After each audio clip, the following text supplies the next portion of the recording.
Le livre, déjà mentionné par tous ceux qui le connaissent, et par le livre lui-même, est un dialogue. Il ne parle pas aux foules. Il parle d'oreille à oreille, et s'il demande quelque chose, c'est uniquement la présence de l'écoute. En tant que langage vivant, il se situe dans la perception de chaque être et est prêt à aider l'être, à rompre avec la dévotion et la soumission, que l'être a envers ce qu'il appelle destin. Il ne se lasse pas d'être répétitif et infatigable, dans la démonstration de l'existence et de l'inexistence, de la manière dont les pièges sont posés, et de la facilité avec laquelle on peut y tomber. Au jus qui lui est offert et que l'être absorbe, de manière répétitive et sans se poser de questions, sont ajoutés des éléments incapacitants et obstructifs. Le livre montre où se porte le regard, et comment l'utiliser. La survie de toute chose, en dehors de l'être, résulte de la relation unique de l'être qui lui donne la première vie. La métaphore dit qu'au commencement était le Verbe.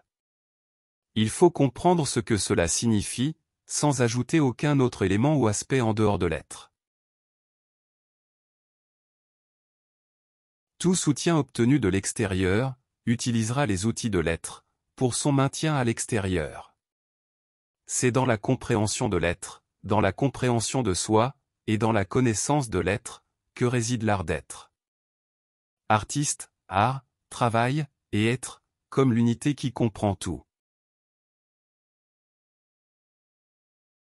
Le livre est une clé en soi, pour la porte d'entrée vers cette connaissance, mais il apporte aussi de petites autres clés. Il faut comprendre que l'être est le seul mystère manifesté.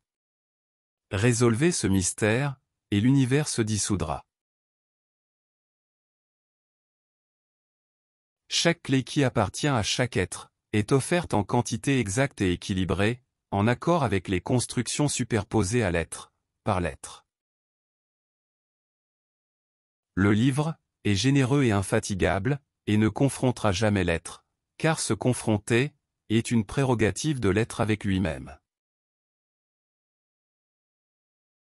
La sagesse est la ressource toujours présente, quelle que soit la qualification donnée au moment, à l'état et aux attitudes de l'être.